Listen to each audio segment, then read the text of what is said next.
Reports of hate crimes are increasing in the county, but prosecuting suspects is challenging. Congressman Duncan Hunter defends the Navy SEAL accused of war crimes by saying he's done some of the same things. Wildfires are more frequent, intense, and deadly, yet builders, citing the housing crisis, still plan developments in high-risk areas. And SANDAG's new director attempts to shift directions for the county's transportation plans. I'm Mark Sauer. The KPBS Roundtable starts now.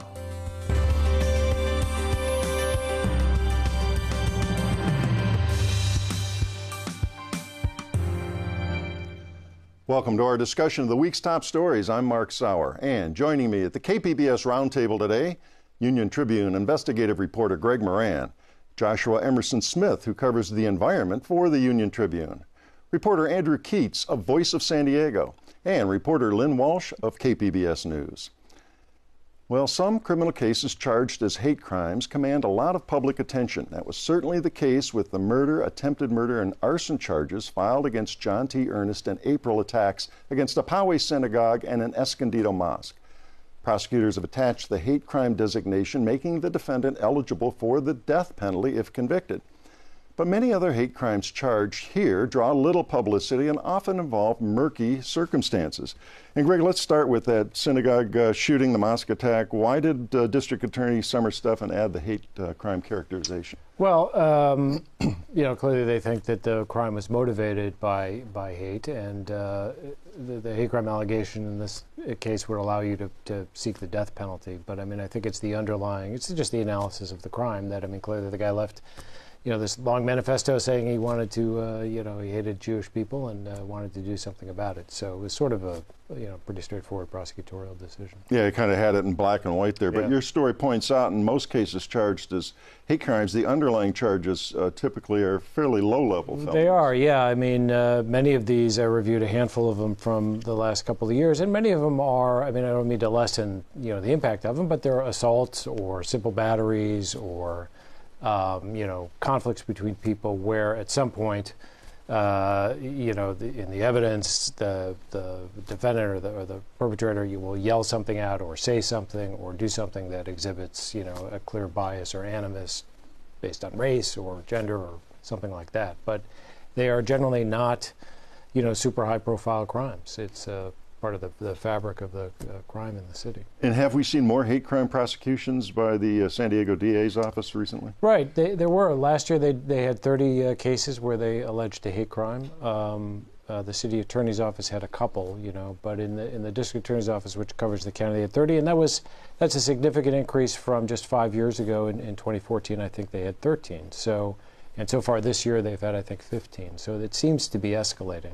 But the police investigate a lot more than are actually charged as hate crimes. They look at them. The investigation is looking at a hate crime. Right. There are far more calls or reports of hate crimes than there are prosecuted cases of hate crimes. I mean, to a large factor, I think the city of San Diego 1 year recently had 160 or 180 reports of hate crimes, and there were 10 or 15 prosecutions that year. And that's true statewide. In state, over a 10-year period, there was a state auditor did a report that there were some, I think about 10,000 or so reported hate crimes throughout California.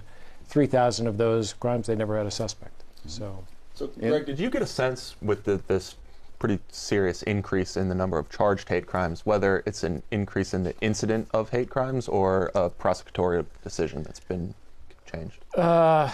Probably prosecutorial decision. I mean, but that, I mean, I don't mean that they're looking for it. It could be that just the evidence package, presented it that way. I don't get the sense that there has been, a marked increase or emphasis on prosecuting those kinds of crimes. I think it's just sort of, what they ended up with. Because in some years it was, 1 year was 13, the next year was 22, then it was down to 14. So it just kind of we're dealing with relatively small numbers. Small numbers, and it really depends on, in a lot of these, that doesn't mean that was the universe of cases that came to them. Those are just the ones that they charged. A lot of times they'll get a case that will have some sort of evidence in it that seems to indicate a hate crime, and they won't charge the hate crime because they feel they can't prove it. It's a high bar to kind of prove it. You have to prove it beyond a reasonable doubt.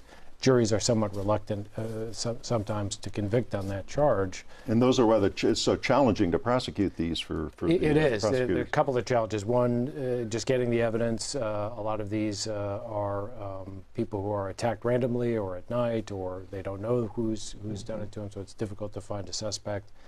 Evidence can be fleeting. You paint a swastika or somebody on somebody's house and it washes away or something. You don't know Well, that brings up an interesting incident, because the two cases that we're using here as an example, that high-profile cases, the first one at that mosque, that was, as you just described, kind of anonymous for the time, and then it got charged after the synagogue. And the only reason they did it is because he admitted to it. You know, no one. I think the only evidence they really had was a surveillance video from a gas station across the street showing a car going by, but they'd never ID'd it. It took them a month to even figure it out. And Anti-Defamation League is always saying, oh, law enforcement needs to be more aggressive on this. If you talk to them, they're always saying, oh yeah, there's a lot of these hate crimes out there. Law enforcement's not being aggressive enough in terms of investigating them. I don't know if that's true or not, but that's definitely their claim. Well, the state auditor kind of said that, yeah, the DOJ in particular and departments have to be much more proactive in educating people how you report a hate crime, what you have to do. There's some talk about maybe some legislation that would actually have some sort of a card or a checklist for police officers to go out and ask people, so because they want to get more intake. But even if they do, I think proving these is a challenge for them, because the juries don't always agree, do they? They don't. They will. The numbers are very interesting, and statewide prosecutors convict hate crimes at about half the rate that they do for other felonies. So, and oftentimes you'll see a case where they'll convict on say it's an assault. They'll convict on the assault, but they won't get the conviction on the assault because of a hate crime, and that's because an assault.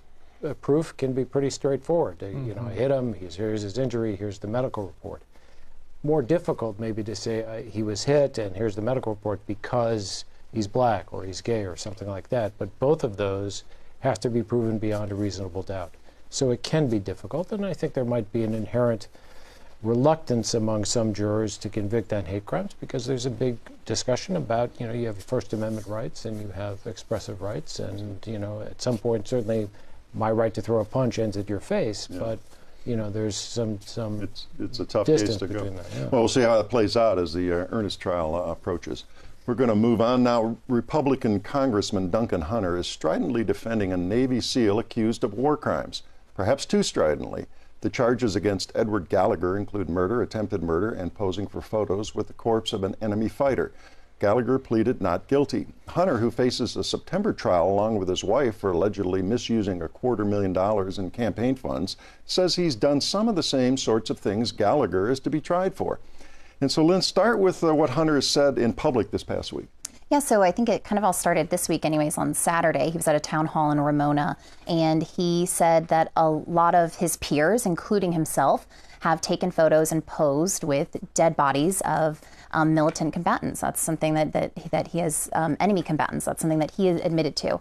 Then there was a podcast that was released, Zero Blog 30 released an interview with the congressman, and he talks again, defends Gallagher, talks about how specifically the one person he's accused of killing is this ISIS fighter, teenage ISIS fighter, and talks about how that's really no big deal. He doesn't care that Gallagher did this. And then he goes on to, when the interviewer kind of pushes back and is like, what do you mean?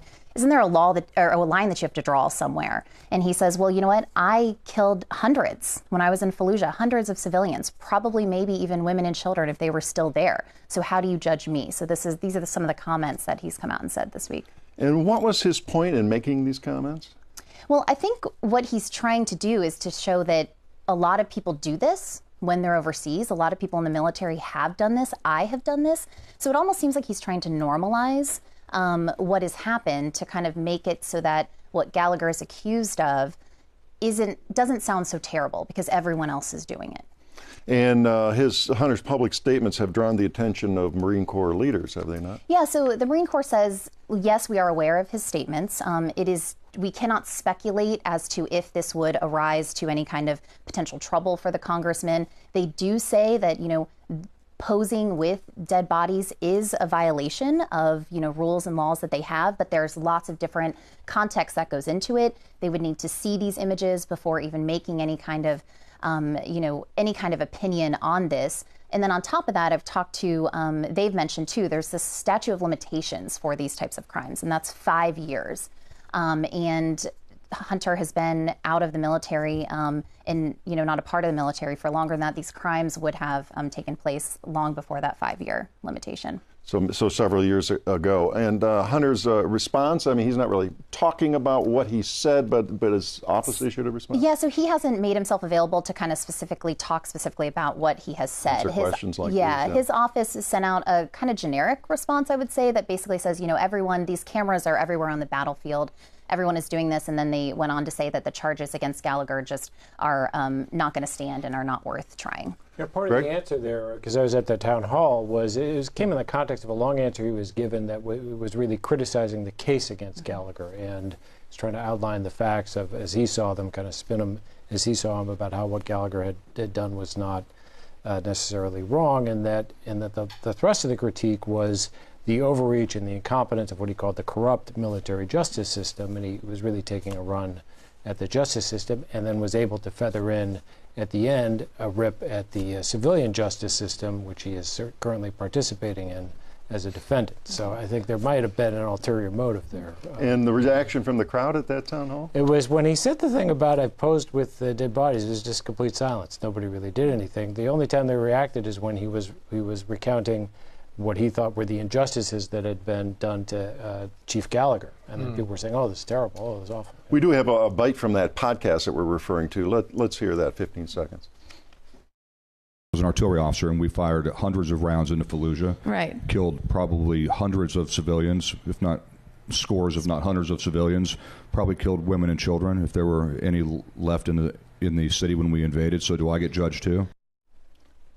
So, Lynn, you're doing a follow-up story on this. You interviewed a law professor with a military background. Who's he, and what did he have to say? Yeah, so Bob Muth, he's over at USD. He served as a judge advocate in the Marines. He served in Fallujah. So I interviewed him this morning, and he kind of talks about all the context that goes into considering a crime like this with a photo and, if it is considered a crime, how it is considered a crime. But he also, came out and said, look, he doesn't believe that a lot of people do this, that a lot of his military peers have taken photos with dead bodies and have been posting this, and he also believes that it's dangerous for someone in a position like the congressman to be saying this, because what kind of message does that send to junior troops, but also could put Americans at danger when they're overseas. Well, let's hear a little bit from that interview right now. We got a bite there.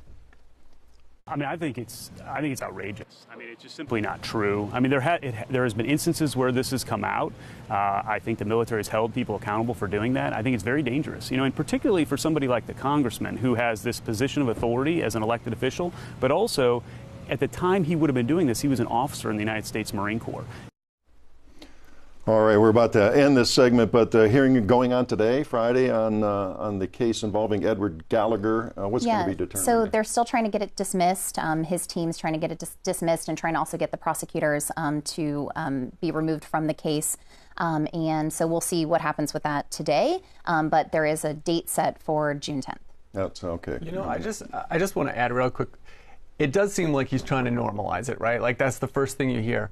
But then these kind of stories, like we've been hearing them for like the last decade, and it's such a small percentage of the U.S. population that serves now. It seems like vets and people in the military are very disconnected from the general population.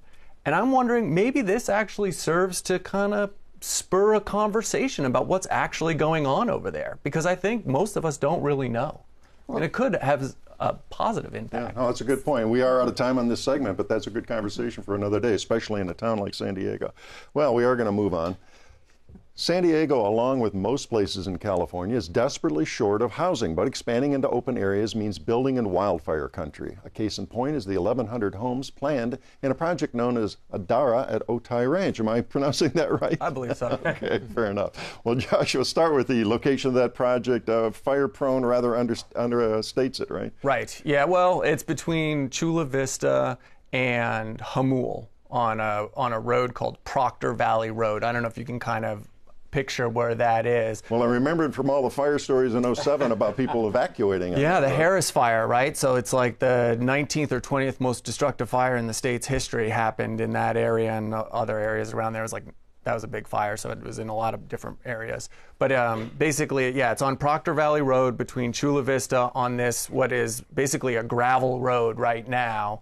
And it's just like surrounded by hills and chaparral and wilderness. All right, and the scope on this project, how many homes, how many residents, how many people are going to talk 1,100 homes, probably bring in roughly 4,000 people. And, you know, one road in, one road out, kind of, you know, one to the south, one to the north if you want to try to escape to Hamul or Chula Vista. And what does the developer say regarding the fire danger on this proposed project?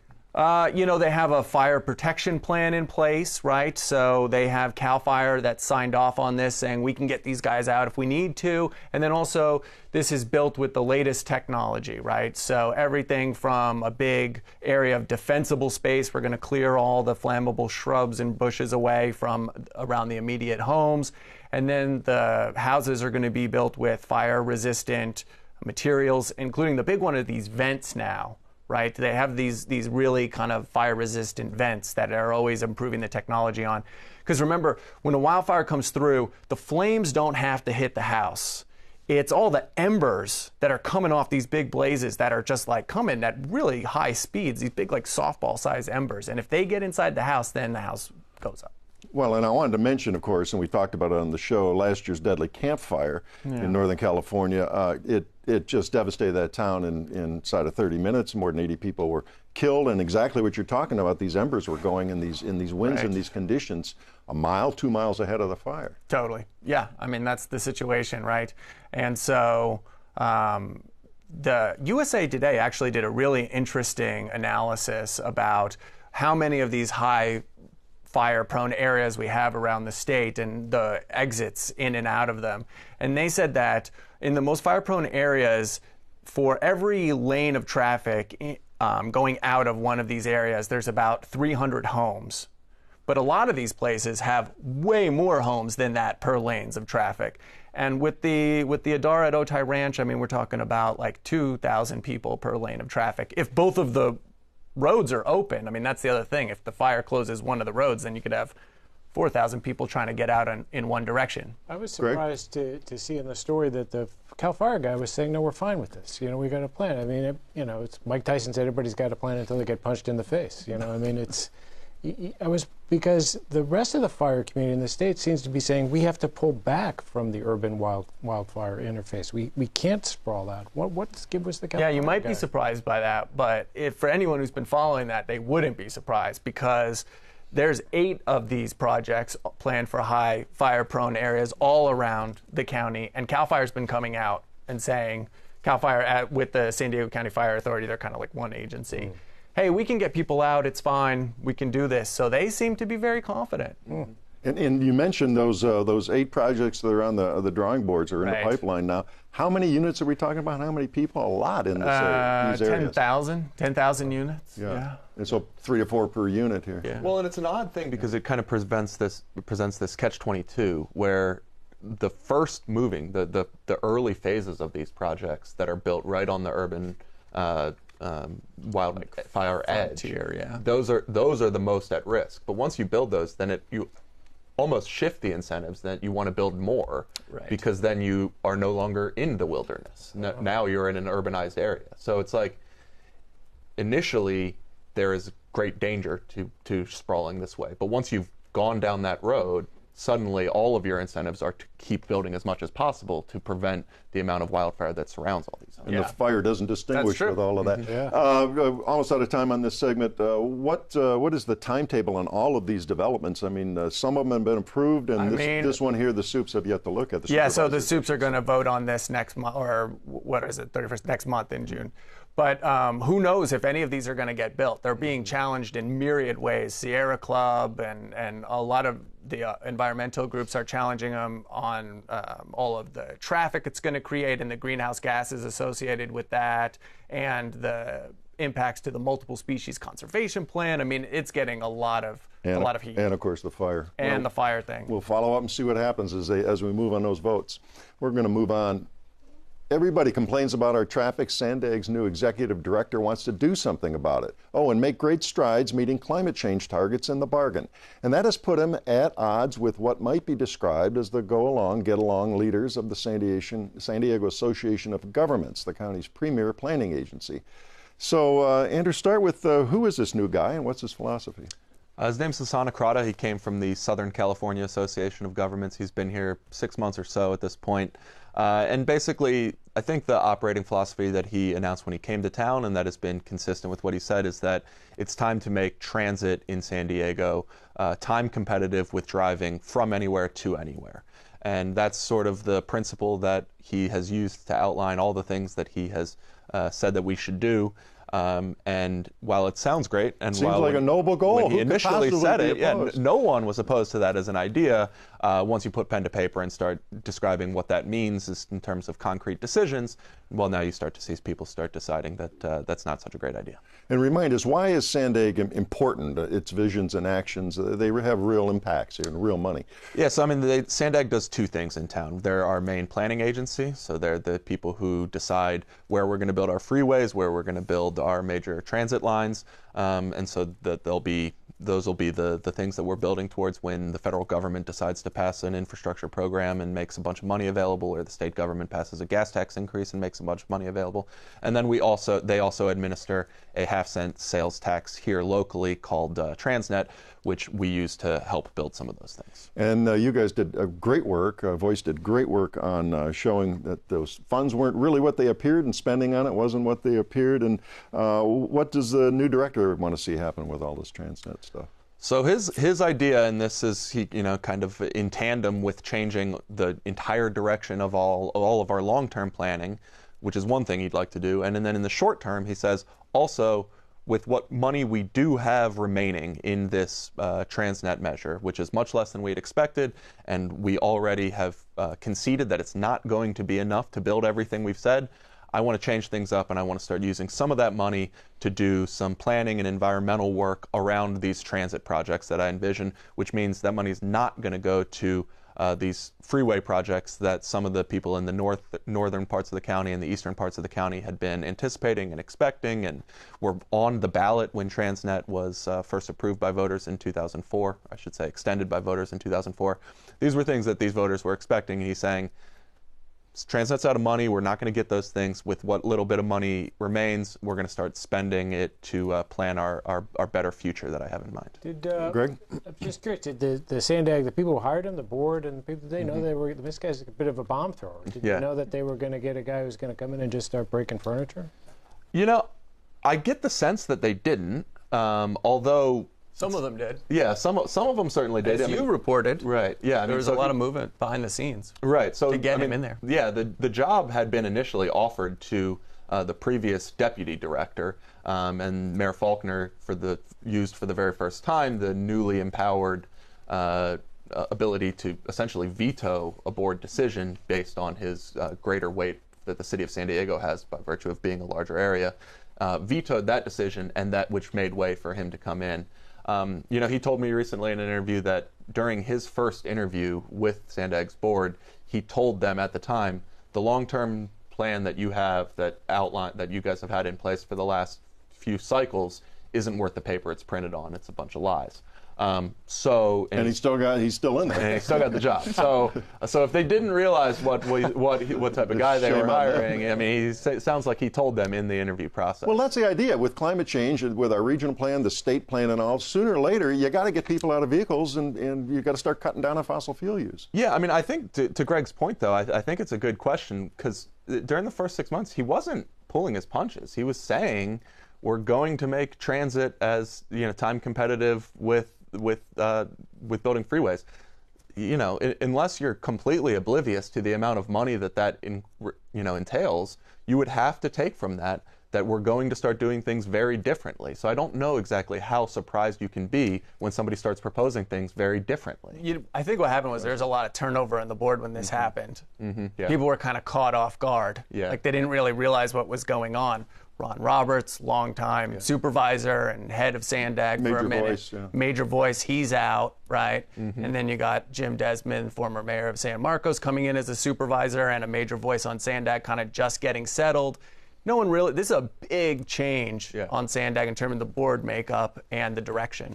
Yeah, I think that's a great point. You've got a number of new faces on the board all at the start of this year. You've got Hassan Akrada coming in as a new as a new director at the start of the year, and this is we're still getting used to the new nature of state law after it was changed that gave this new voting structure. Instead of every city having one vote that's roughly the same, now your vote is worth as much as your population, which really, it allows the city of San Diego and Chula Vista to essentially call the shots if they want to. And it's created these weird dynamics that aren't exactly what you'd expect, such as, the chair of the board is Steve Voss, the mayor of Poway, and he opposes the proposal that's being put forward by the director of the agency that he chairs the board for. It's a very unusual circumstance. All right, we're out of time, but we're going to watch your reporting going forward because this is a fascinating board and a lot of important meaning for the people of this region. Well, that wraps up another week of stories at the KPBS Roundtable. I'd like to thank my guests, Greg Moran and Joshua Emerson Smith of the Union Tribune, Andrew Keats, a Voice of San Diego, and Lynn Walsh of KPBS News. And a reminder, all the stories we discussed today are available on our website, kpbs.org. I'm Mark Sauer. Thanks for joining us today, and join us again next week on the Roundtable.